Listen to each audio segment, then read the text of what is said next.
मैं दिलीप मीना फिर से जुड़ चुका हूँ ठेठ बात पर। साथियों, इस वक्त हम मौजूद हैं सीकर में और हमारे साथ जुड़े हैं भरतपुर सह प्रभारी आरएलपी के अध्यक्ष हैं महेंद्र जी। इनसे बातचीत करेंगे। यहाँ के क्षेत्र की क्या क्या व्यवस्थाएं हैं, इनके क्षेत्र में कितना विकास हुआ है सरकार के कार्यों को लेकर के, ये बताएंगे। नमस्कार जी। नमस्कार नमस्कार। आप अपना परिचय दीजिए। महेंद्र डोरवाल, राष्ट्रीय लोकतांत्रिक पार्टी का प्रदेश सह प्रभारी हूँ। अभी वर्तमान में मेरे पास भरतपुर संभाग का दायित्व है। जब से पार्टी बनी है तब से जिलाध्यक्ष सीकर का दायित्व है मेरे पास ही। आप बताएं, जब आप जिलाध्यक्ष थे और अभी वर्तमान में सीकर की क्या स्थिति है? जो स्थितियाँ पिछले 25 साल से 30 साल से 40 साल से इस सीकर जिले की है वही आज स्थिति है, क्योंकि सीकर जिले में एजुकेशन हब के रूप में सीकर जिला विकसित हुआ है और खासकर सीकर विधानसभा क्षेत्र में पूरे देश प्रदेश के 2 लाख से ज़्यादा बच्चे यहाँ पढ़ने के लिए आते हैं। लेकिन जब सुविधाओं की बात करते हैं तो सुविधाएं जो आज से 25 साल पहले उपलब्ध थी वही सुविधाएं आज है। सुविधाओं का विस्तार नहीं हुआ है। सरकार चाहे कांग्रेस की रही हो चाहे भाजपा की रही हो, वही वादे वही दिखावे। लेकिन आज भी स्थिति, आप शहर के किसी भी गली में चले जाए, किसी भी क्षेत्र में चले जाए, किसी भी रोड पे चले जाए, शहर की रोडें खुदी हुई पड़ी हैं। सीवरेज के नाम पे काफ़ी सारी जगह खड्डे पड़े हैं, उनको सीवरेज के नाम पे खोदते हैं और उसको वापस से दोबारा बनाना सरकार का दायित्व है, लेकिन उसका पूर्णतः निर्वहन नहीं होता है। जगह जगह पानी की जल भराव की समस्या सीकर में आज भी बनी हुई है। जल भराव के लिए कुछ काम भी हुए हैं, लेकिन वो इतने नहीं हुए कि सीकर की जल भराव की समस्या से निजात दिलाया जा सके। बात करें सीकर और पूरे शेखावटी क्षेत्र में, ज़्यादातर कांग्रेस का ज़्यादा वर्चस्व रहा है और कांग्रेस पार्टी मजबूत भी रही है। तो आपको क्या लगता है कि ये कारण रह सकता है, जब कांग्रेस सरकार सत्ता में थी और अभी भी जो बात है, यहाँ के क्षेत्र में विधायक है जो ज़्यादातर कांग्रेस के हैं, तो उन्होंने विकास नहीं कराया है, क्या कारण रहा है मुख्य? नहीं, यहाँ के तो बड़े बड़े नेता हुए हैं। राजेंद्र जी पारिक जो वर्तमान विधायक हैं, वो उद्योग मंत्री रहे हैं, कैबिनेट मंत्री रहे हैं, पिछली सरकार का हिस्सा रहे हैं। उन्होंने, मुझे देखने में तो ऐसा कोई काम नहीं हुआ जिससे आम आदमी को फायदा हो। नवलगढ़ रोड की पानी की समस्या थी, उसके लिए 13 करोड़ रुपए उन्होंने जरूर स्वीकृत करवाए, लेकिन उससे भी उस समस्या का समाधान नहीं हुआ। जो वर्षों की बहुत ही विकट समस्या थी उसका समाधान पूर्णतः नहीं हो पाया। हॉस्पिटल है, इसका इनॉग्रेशन के लिए उन्होंने कुछ किया, लेकिन पार्क बनाने से और चीज़ें करने से, आप सर्किल नगर परिषद दिखावे के लिए जो लोग बाहर से आते हैं उनको अलग अलग सर्किल हैं, उन पे सबको अलग तरीके से पेश करके सर्किलों का पुनरुद्धार कर दिया। उससे शहर का विकास नहीं होता है। आम आदमी को क्या सुविधाएं मिली? आम आदमी तो आज भी उन सुविधाओं से जूझ रहा है जो पिछले काफ़ी वर्षों से इस सीकर शहर में थी। जल भराव की समस्या सीकर की सबसे बड़ी समस्या है। सड़कें की स्थिति ऐसी है कि आप किसी भी मोहल्ले में किसी भी रोड पे चले जाएं, उनकी स्थिति खराब है। लाइट के तार झूलते हुए आपको हर जगह मिल जाएंगे। ये पुल का निर्माण हो रहा है, इससे हो सकता है कि ट्रैफिक का दबाव कुछ कम हो। शहर में जाम की व्यवस्थाएं भयंकर हैं। ट्रैफिक के, पार्किंग की कोई व्यवस्था नहीं है पूरे सीकर शहर में ही। पार्किंग की कहीं भी, नगर परिषद से हम बार बार निवेदन करते रहते हैं कि पार्किंग की कोई ऐसी माकूल व्यवस्था हो, अंडरग्राउंड पार्किंग बने। भाई, शहर का जब विस्तार होता है तो उसके साथ साथ सुविधाएं भी होनी चाहिए। यूआईटी बना दिया, लेकिन कोई एक भी कॉलोनी आज तक नहीं कटी। यूआईटी ने एक भी कोई स्कीम अपनी लॉन्च अभी तक नहीं की। लगातार 13 साल हो गए, 2013 से यूआईटी है सीकर में, लेकिन ऐसी कोई स्कीम लॉन्च नहीं की जिससे आम आदमी को सुविधाएं मिले। सीकर की स्थिति बद से बदतर होती जा रही है।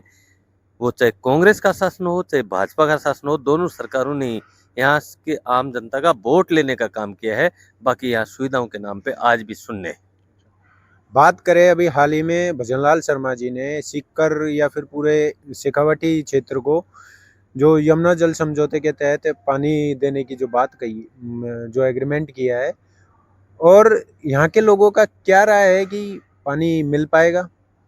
देखो, ये तो वो बात हुई कि घर में जब बच्चा जन्म पैदा होता है तो लोग, बच्चे खुशियां मनाते हैं परिवार दिन। 70 साल के बाद में भी अगर सरकारें, 75 साल के बाद में प्रत्येक व्यक्ति को पीने का पानी नहीं दे पा रही हैं, तो ये दुर्भाग्य है इस देश का। आज जब वो MOA हुआ है तो पानी आ गया क्या? लेकिन सर पे लोटा लेके फिर रहे हैं। गंगा जी हम लोग जाते हैं, पूरा प्रदेश जाता है, हर आदमी जाता है, गंगा जल लेके आता है, तो क्या उससे प्यास बुझ जाएगी? एक लोटा लेके आ गए, हमने MOA कर दिया। अभी तो बहुत विपदाएं आएंगी। 70-75 साल से इस शेखावाटी के लोगों के वोट इसी नाम पे तो लिए जा रहे हैं कि आपको पीने का पानी उपलब्ध कराएंगे, सिंचाई का पानी उपलब्ध कराएंगे, लेकिन करवाया नहीं ना। आज भी धरातल पे तो सुनने, ये कागजों में जरूर इन्होंने वाहवाही लूटने का प्रयास किया है। अभी तक तो उसका MOA हुआ है, कैसे पानी आएगा, जो सूचनाएं आ रही हैं कि 4 महीने में 15-20 दिन पानी आएगा, पूरे साल में 15-20 दिन पानी उपलब्ध होगा, वो भी वहां पर जो उनकी सीमा है उससे ज्यादा एक्सेस पानी हरियाणा के पास आएगा, तब वो राजस्थान को देंगे।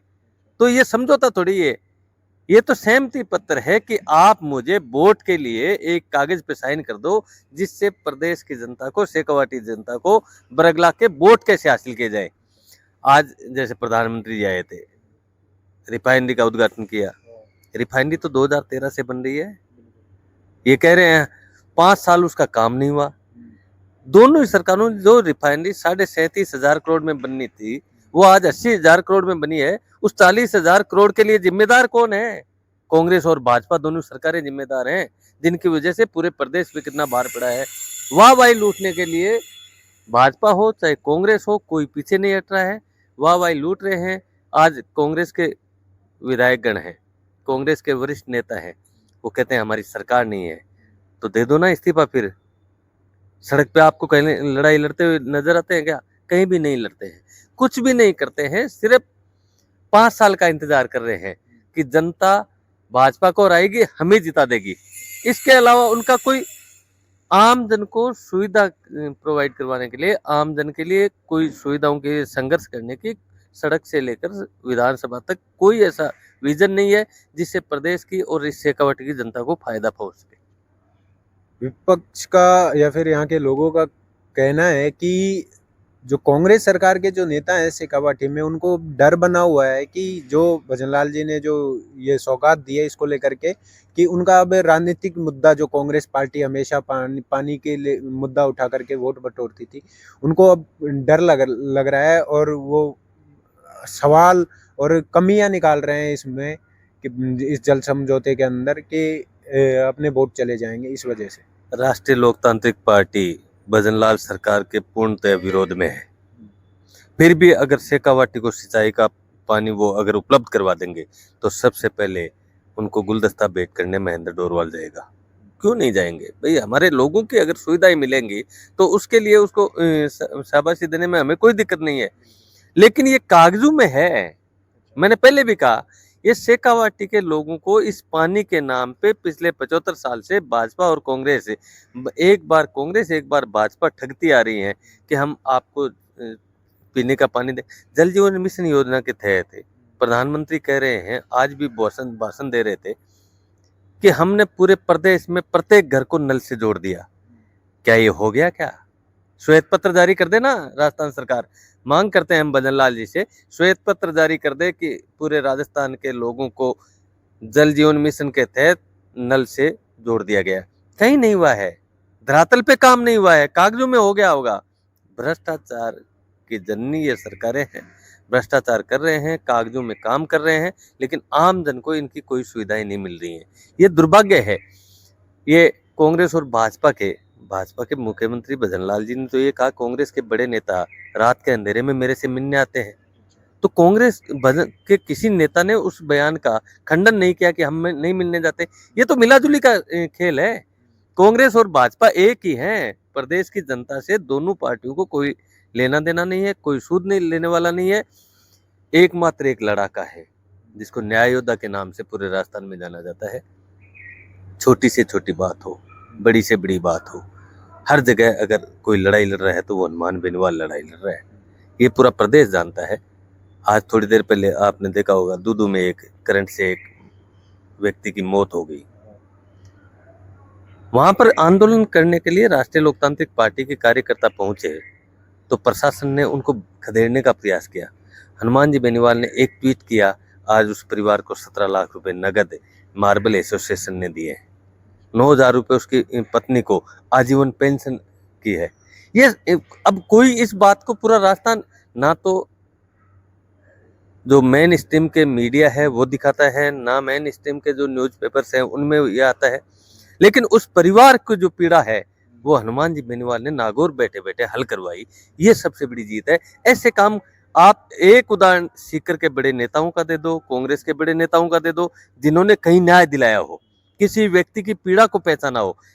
बस वोट के लिए ये कागजी हवाई है जो चलता रहता है। कांग्रेस और बीजेपी दोनों मिले हुए हैं, राजस्थान की जनता की सूद लेने वाला कोई नहीं है। अभी हाल ही में आपने, जैसे आप भरतपुर संभाग के अध्यक्ष हैं, तो वहाँ पर अभी 22 तारीख को हनुमान बेनीवाल जी गए थे। तो जब गए थे तो उनका एक कॉल रिकॉर्डिंग जो ऑडियो है वो वायरल हुआ था, जिसमें वो संजना जाटव को गाली देते हुए बात आती है। तो वो वीडियो कितनी सच्चाई है आप बताएं। अब ये AI जनरेटेड वीडियो है, इसका हम बर्दाश्त ना करते हैं, जिसने भी किया है। आप अंदाजा लगाइए, आगे वाली गाड़ी से लाइव चल रहे हैं और हनुमान जी बेनीवाल पीछे वाली गाड़ी में बैठे हैं। वो वॉइस से आप कैसे उस लाइव में जा सकती है? ये तो सोचनीय विषय है।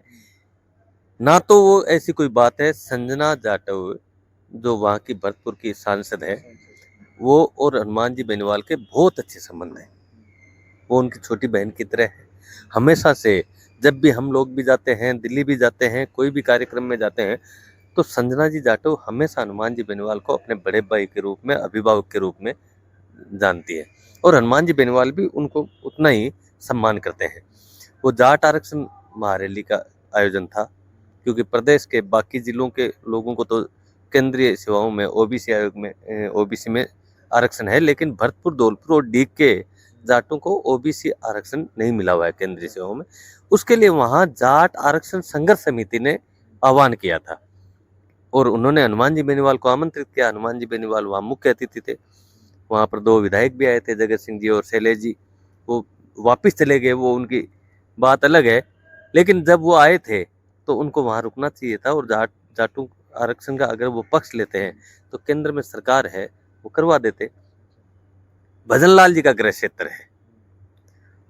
लोगों को उम्मीद थी कि भजन लाल जी कुछ करेंगे, लेकिन भजन लाल जी ने 2.5 साल के कार्यकाल में वहाँ के अपने क्षेत्र के लोगों को, जिनकी बदौलत आज वो मुख्यमंत्री हैं, जिनकी बदौलत उनकी सरकार है, अपने गृह क्षेत्र के लोगों की समस्याओं को हल नहीं कर पाए। और जब राजस्थान में जाटों को आरक्षण मिल चुका है, उनको ये कोई नया अध्यादेश लाने की आवश्यकता नहीं थी।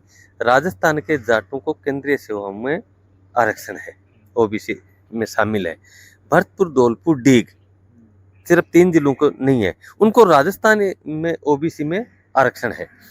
तो केंद्र सरकार को तो एक नोटिफिकेशन जारी करना था कि राजस्थान के तमाम जाटों को केंद्रीय सेवाओं में ओबीसी में आरक्षण दिया जाता है। इतना नोटिफिकेशन करना है, उसमें कुछ करना ही नहीं था। ना कोई बढ़ाना है, ना कोई कम करना है, लेकिन केंद्र सरकार भी उस फुटबॉल की तरह उस बॉल को इधर से उधर फेंक रही है, नहीं कर रही है। जबकि अमित शाह जी जो गृह मंत्री थे, उन्होंने चुनाव के समय वादा किया था जाट कम्युनिटी से कि आपको हमारी सरकार 2024 में, पहले तो 19 में ही किया था, 19 में आते ही हम आरक्षण दे देंगे, लेकिन वो आरक्षण में शामिल कर लेंगे, अभी तक नहीं कर पा रहे। हनुमान जी बेनीवाल जब वहाँ गए तो जाट समाज में एक नई ऊर्जा का संचार हुआ। संजना जाटव जी भी उस कार्यक्रम में आई थी और उस संचार की वजह से हनुमान जी ने कमिटमेंट किया है कि प्रधानमंत्री के साथ बैठकर उस आरक्षण समिति के जो सदस्य हैं उनकी वार्ता करवाएंगे और इसमें सकारात्मक प्रयास करेंगे। क्या कारण रहा कि उन क्षेत्र में उनकी रैली के बाद उनका पुतला फूका गया था? वो तो देखो, हर ये कास्टिज्म पे ले आते हैं लोग, और ये सच्चाई भी है कि जाति हावी है आज भी राजनीति में। संजना जी जाटव का एक बयान आप मुझे बता दो जिसमें उन्होंने कहा है कि हनुमान जी बेनीवाल ने मेरे लिए कोई अनर्गल बयानबाजी की है। भाजपा से जुड़े हुए जो जाटव समाज के कुछ नेता हैं, वो अपनी भजनलाल जी के पास टीआरपी बनाने के लिए, भाजपा में अपनी पहुंच बनाने के लिए ऐसा कुकृत्य किया, लेकिन वहाँ के जाटव समाज ने इसका विरोध किया। उन्होंने कहा कि जाट और जाटव दोनों का संबंध सदियों से है और ऐसा कोई बात नहीं है। और हनुमान जी बेनीवाल पे जाटव समाज को भी पूरा विश्वास है कि हनुमान जी बेनीवाल उनकी बहन के लिए, उनकी सांसद के लिए ऐसा कोई शब्द यूज नहीं कर सकते जो AI जनरेटेड वीडियो में बताया गया है। चलो बात करें, और कई बार एक जैसे कि हनुमान बेनीवाल नागौर से सांसद हैं, उनका एक कई बयान जो जैसे कि बहराना धाम में उन्होंने बयान दिया था सीएम भजनलाल जी को कि वो मूर्खाधिराज हैं। क्या एक सांसद को सांसद पद पे रहते हुए किसी मुख्यमंत्री या फिर किसी बड़े नेता पर या किसी भी व्यक्ति पर ऐसे टिप्पणी करना कितना जायज़ है? क्या एक प्रधानमंत्री को कांग्रेस के सबसे बड़े लीडर के प्रति कि वो मूर्खों का राजा है, ये कहने का अधिकार है? क्या प्रधानमंत्री को 100 करोड़ की गर्लफ्रेंड, जर्सी गाय, सोनिया गांधी के लिए इन जो शब्द यूज किए वो करने का अधिकार है? तो जब प्रधानमंत्री राहुल गांधी के लिए मूर्खाधिराज की उपाधि देते हैं, मूर्खों का राजा, तब इस देश में कोई चर्चा नहीं होती है। और जो मुख्यमंत्री अपने प्रधानमंत्री को जीते जी श्रद्धांजलि अर्पित कर दे, जो मुख्यमंत्री अपने उप मुख्यमंत्री को मुख्यमंत्री कह के संबोधित करे, रोज आप कुछ नहीं करने की आवश्यकता है। भजनलाल जी के रोज के वीडियो आप 2 मिनट 5 मिनट शांति से सुन लें, उनमें वो मसाला मिल जाएगा कि मूर्खाधिराज की उपाधि उनको अपने आप मिल जाएगी। आज आप देखिए कितनी विडंबना है, प्रधानमंत्री आए थे और मुख्यमंत्री ने आज अपना भाषण पूरा देख के पढ़ के बोला है, प्रधानमंत्री का नाम भी पढ़ के बोला है, अपने कलिंग जो मंत्री हैं उनका नाम भी पढ़ के बोल रहे थे। इससे बड़ी विडंबना नहीं हो सकती प्रदेश के लिए। ये पर्ची सरकार है। हनुमान जी बेनीवाल ने कोई गलत नहीं किया। जो सरकार गाय और साधुओं के नाम से जीत के आई, वो साधुओं की पीड़ा नहीं समझ पा रही थी। हनुमान जी बेनीवाल ने वहां कोई राजनीतिक रैली नहीं की। साधु संतों ने वहाँ बहराना में सभा की, उन्होंने आमंत्रित किया। हनुमान जी बेनीवाल वो तो जीवित समाधि लेने के लिए तैयार हो गए थे। उन्होंने घोषणा कर दी कि हम जीवित समाधि लेंगे। हनुमान जी बेनीवाल ने रोका उनको कि जीवित समाधि लेने की आवश्यकता नहीं है। आपका भाई, आपका बेटा, आपका सेवक अभी राजस्थान में जिंदा है। हनुमान जी बेनीवाल ने कहा कि आपको जीवित समाधि लेने की आवश्यकता नहीं है।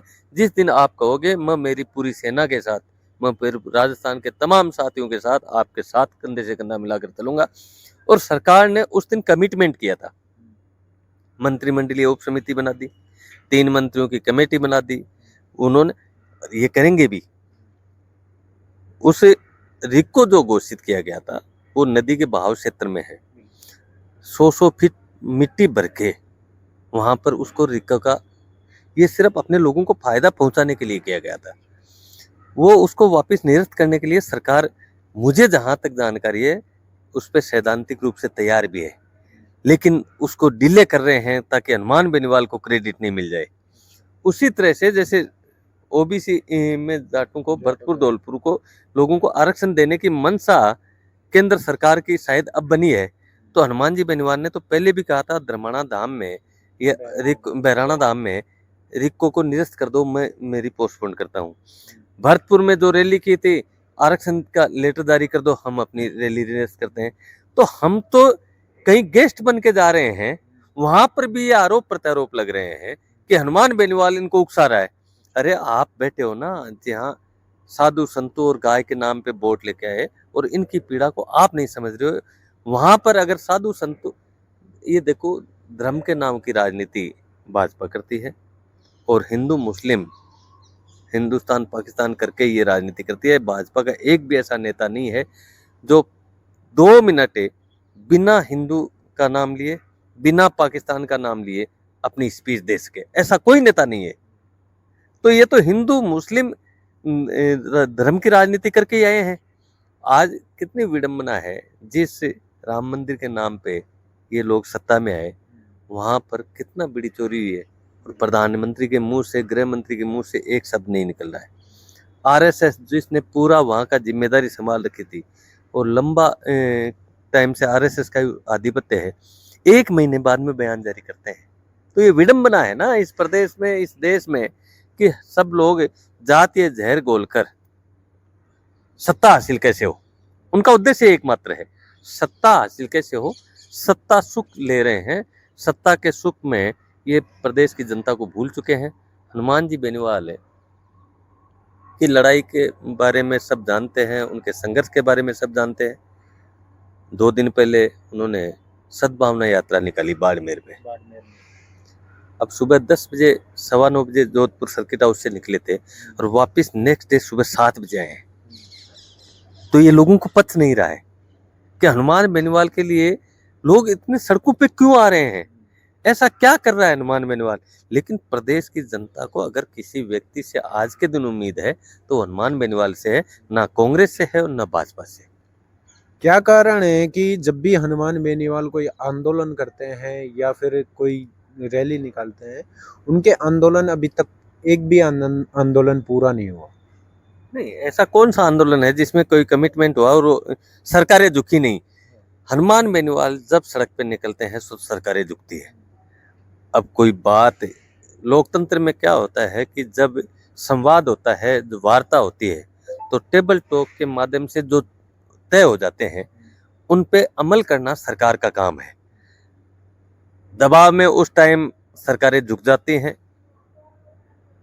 अब सरकार जब वार्ता में ये कहे कि हम आपकी सारी मांगे मानते हैं, तो लोकतंत्र में जनप्रतिनिधियों का दायित्व है कि वो उस सरकार की मंशा पे सवाल नहीं खड़ा करके उस सरकार की जो कमिटमेंट है उस पे विश्वास करते हुए वो उसको स्थगित कर देते हैं। फिर सरकारें उसमें समयबद्ध तरीके से उसमें नहीं करती है काम, तो इसके लिए क्या करें। बाकी ऐसा कोई काम नहीं है। हनुमान जी बेनीवाल की स्ट्राइक रेट 100% है। जब भी सड़क पे आए हैं तो न्याय दिला के उठे हैं। आज तक ऐसा कोई आंदोलन नहीं है जिसमें हम फेल होकर निकले।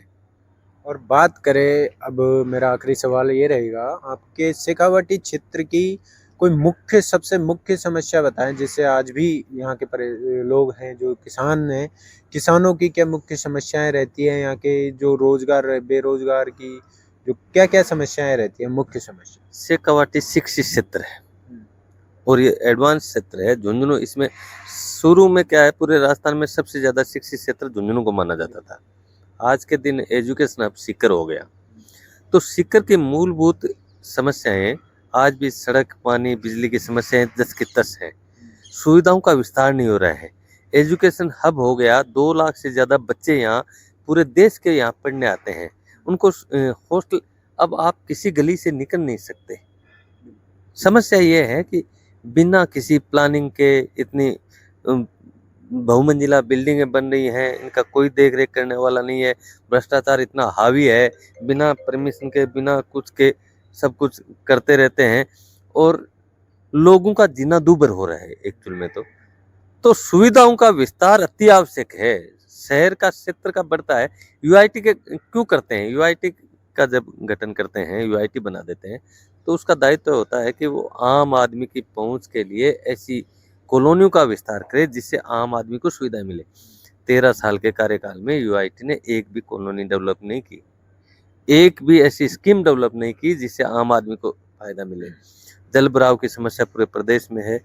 किसानों की स्थिति बस से बदतर होती जा रही है। लाइट समय पे नहीं आ रही है। किसानों को जो मूलभूत आवश्यकता क्या होती है आदमी को, खाना, रहना, शिक्षा, ये शिक्षा का स्तर निम्न होता जा रहा है। सरकारी स्कूलों पर कोई ध्यान नहीं दे रहे हैं। सरकारी स्कूलों की बिल्डिंगें हैं, उनकी स्थिति जर्जर पड़ी हुई है। आपके क्षेत्र में कैसी व्यवस्था है सरकारी स्कूल कॉलेजों की? बहुत बुरी स्थिति है सरकारी स्कूलों की। ये तो मॉडल स्कूल बना रहे हैं। आजकल सरकार क्या करती है कि दिखावा उस स्कूल का करती है कि पूरे सीकर विधानसभा क्षेत्र में ये मान के चलिए कि आप ग्रामीण क्षेत्र में 1000 स्कूलें हैं, तो उनमें से 25-30 को ये कर लेंगे मॉडिफाई, और उनका उदाहरण देते देते उन 975 स्कूलों को भूल जाएंगे। उनकी जर्जर स्थिति है। अब बरसात का मौसम आने वाला है तो टीमें फिर रही है, आपके वहाँ पानी लीकेज हो रहा है। अरे ये बरसात आने से पहले करने के काम थे। मेरी पंचायत में, जो अभी तो नगर परिषद में आ गए, 13 प्राइमरी स्कूल है।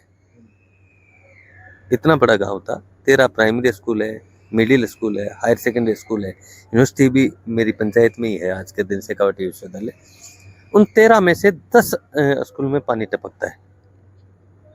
इसकी शिकायत यहाँ के जो स्थानीय हैं अधिकारी या फिर किसी विधायक से आपने की? ये क्या है कि विधायक से क्या, ये सरकार के संज्ञान में है, क्योंकि तमाम जो स्कूलों के संस्था प्रधान हैं उन्होंने लिखित में अपने अपने विभाग को दे दिया। विभाग के द्वारा रिपोर्टें मांगी भी गई, लेकिन रिपोर्टें मांगते ही ये कहा कि इतना बजट कहाँ है, बजट की कमी है, बजट कहाँ है। जो कांड हुआ जिसमें 7 बच्चे मर गए थे, है ना, उसके बाद में सरकार ने तत्परता दिखाते हुए तमाम डीओ से, जिला शिक्षा अधिकारियों से रिपोर्टें मांगी। रिपोर्टें गई तो देख के अचंभित रह गए, इसमें तो पूरे राजस्थान सरकार का बजट चला जाएगा, बजट है ही नहीं। बजट नहीं है तो वो ठीक कैसे हो, ठीक नहीं हो तो वो स्थिति जस की तस बनी हुई है। यही है, बजट कहाँ लग रहा है? बजट लग रहा है जीर्णोद्धार में, बजट लग रहा है मंदिरों में, बजट लग रहा है दिखावे में, बजट लग रहा है प्रधानमंत्री और मुख्यमंत्री के रोज के दौरों में।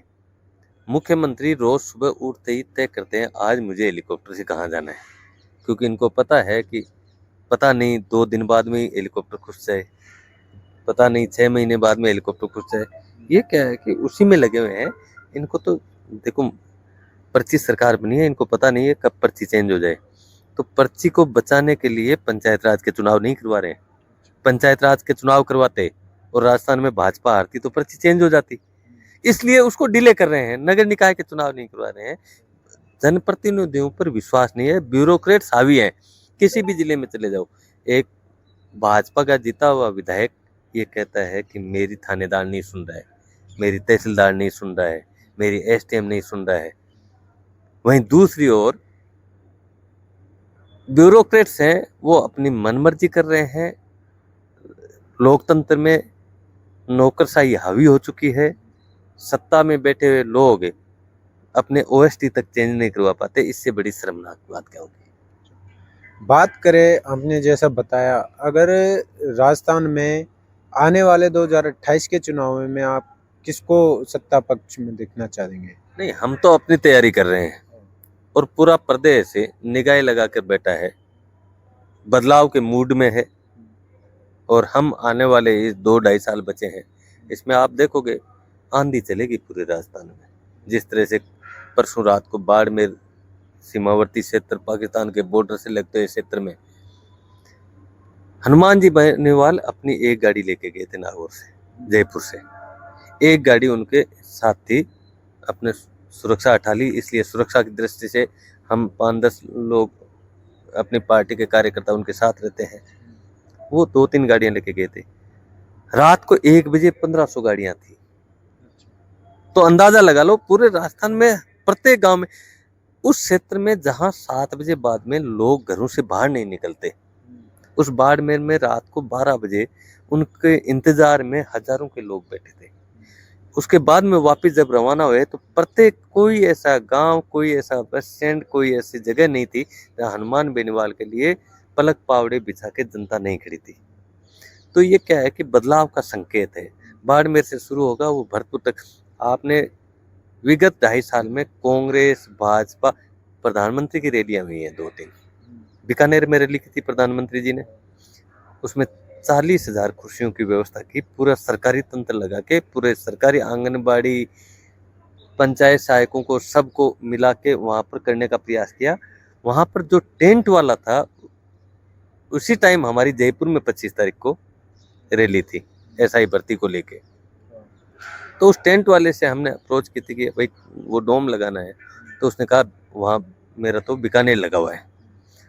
वो जब सभा पूरी हो गई उसके बाद में वो आया तो मेरी उससे व्यक्तिगत वार्ता हुई। उन्होंने कहा 24,000 लोग इकट्ठे हुए, 16,000 कुर्सियां खाली थी। और हमने जयपुर में जब हमें पुलिस प्रशासन कह रहा था कि 5-10 हजार लोग आएंगे, तो 1.5 लाख लोग आ गए थे। कल भरतपुर में जो 22 तारीख को हमने रैली की, वहाँ पर कौन कह रहा था, भाजपा का एमएलए शैलेश, जो दिगंबर सिंह जी बहुत भले आदमी थे, उनके पुत्र विधायक शैलेश जी कह रहे थे हनुमान जी बेनीवाल 5,000 लोगों को इकट्ठा नहीं कर पाएंगे, वहां पर लाखों लोग आए। तो हनुमान जी बेनीवाल के प्रति लोगों की अपेक्षाएं हैं, उम्मीद है, और वो बदलाव का एकमात्र चेहरा देख रहे हैं राजस्थान में, तो वो हनुमान बेनीवाल है। तीसरा मोर्चा पूरी ताकत से राजस्थान में 2028 का चुनाव लड़ेगा।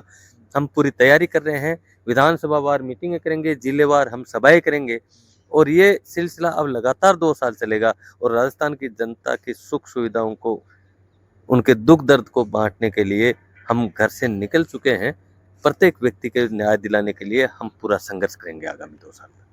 कुछ लोगों का कहना है कि हनुमान बेनीवाल अपनी पार्टी में सिर्फ अपने ही खास आदमियों को टिकट देते हैं, जैसे कि उनकी पत्नी को भी टिकट दिया था, तो वो परिवारजनों को और खास आदमियों को टिकट देते हैं। हनुमान जी बेनीवाल चाहते तो सांसद का टिकट कनिका जी भाभी जी को दे देते और सांसद वो बन जाती, विधायक खुद थे ही।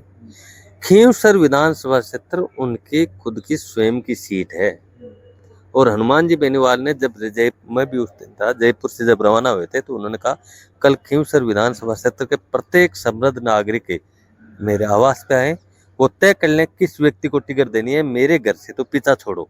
ये उनके शब्द थे। लेकिन वहां पर उपस्थित खींवसर विधानसभा क्षेत्र के तमाम लोगों ने कहा नहीं, दूसरा कोई चुनाव नहीं लड़ सकता, आपके घर से चुनाव नहीं लड़ेंगे तो हम चुनाव लूज कर देंगे। कनिका जी को टिकट मिली, 95,000 वोट पहली बार हनुमान जी के परिवार को मिले वहां पर। ये 30,000 35,000 से शुरुआत हुई थी जो 95,000 चले गए। कांग्रेस मर गई वहां पर, तो 66,000 वोट सवाई सिंह जी के आए थे, जो कांग्रेस के कैंडिडेट थे उसके पति के 66,000 वोट आए थे उसी विधानसभा क्षेत्र में हनुमान जी बेनीवाल के सामने, और उनकी पत्नी के 5300 वोट आए। तो कांग्रेस मर गई थी। कांग्रेस और भाजपा ने मिलकर हमें हराया है, ना कि जनता ने हराया है।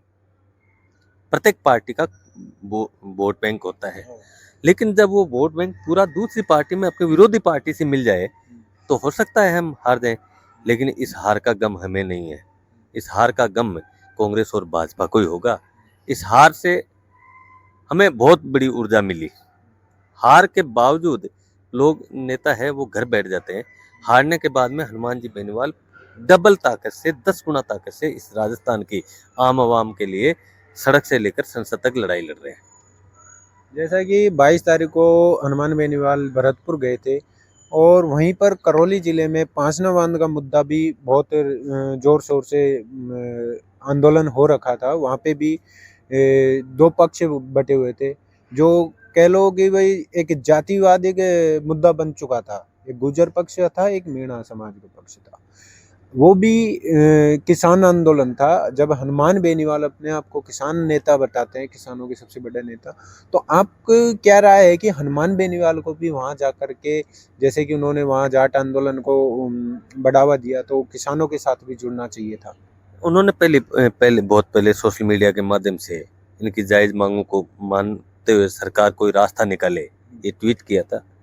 वहाँ की जो आयोजन समिति है, जो संघर्ष समिति है, वो व्यक्तिगत रूप से जब तक हनुमान जी बेनीवाल से आग्रह नहीं करे तब तक हनुमान जी बेनीवाल प्राय पीड़ा में जाकर उनको जबरदस्ती वहाँ पर जो जातीय वैमनस्य जो फैल रहा था उसके बीच में जाकर, हनुमान जी बेनीवाल का एक ही सोच है, जहाँ कोई आंदोलन संघर्ष समिति करे तो संघर्ष समिति मुझे बुलाए, और संघर्ष समिति जब मुझे बुलाएगी तो मैं तैयार हूँ, लेकिन बिना बुलाए मेहमान हनुमान बेनीवाल नहीं बनते। ये उनकी आदत है कि भाई जब मुझे बुलाया ही नहीं गया, और मेरी पार्टी के लोग कहते हैं, आरएलपी के जो चाहने वाले हैं, हनुमान जी बेनीवाल के चाहने वाले हैं, वो व्यक्ति फोन करते रहते हैं भाई साहब आप भी आओ, लेकिन वहां जाने से फिर ये कहेंगे हनुमान बेनीवाल यहाँ क्रेडिट लेने आ गए। तो क्रेडिट की राजनीति भाजपा कांग्रेस को करने दो, आम आदमी को न्याय दिलाने की राजनीति हनुमान जी बेनीवाल को करने दो। हनुमान जी बेनीवाल न्याय योद्धा है, न्याय के लिए लड़ाई लड़ते हैं, और जब भी उस मामले में भी, अब किरोड़ी लाल जी मीणा इन्होंने महापंचायत की कमिटमेंट भी हुए, किरोड़ी लाल जी मीणा के और जो दूसरे मंत्री थे उनमें मतभेद भी सामने आए हैं कि किरोड़ी लाल जी मीणा और मैडम क्या नाम है, जवाहर सिंह मैडम, हाँ मैडम एक ही बात है, वो तो मैडम की तरह है जी। वो जवाहर सिंह जी, इनके आपस में विवाद हुआ, किरोड़ी लाल जी मीणा थोड़ी देर छोड़ के उस मीटिंग को चले गए थे, वापिस उनको मना के बुलाया और फिर कहा कि नहीं हम आगे वार्ता सकारात्मक जारी रखेंगे। उसका अभी कोई रास्ता नहीं निकला है, रास्ता सरकार नहीं निकालना चाहती। सरकार की सोच ये है कि गुर्जर और मीणाओं में से एक ही समाज हमें वोट देगा। मैं पहले भी कह रहा था, ये जातीय जहर जो घोल रखा है ना, ये सिर्फ सत्ता हासिल करने के लिए गोल रखा है। तो किरोड़ी लाल जी मीणा वहाँ गए। किरोड़ी लाल जी मीणा का लंबा संघर्ष है, समृद्ध व्यक्ति हैं।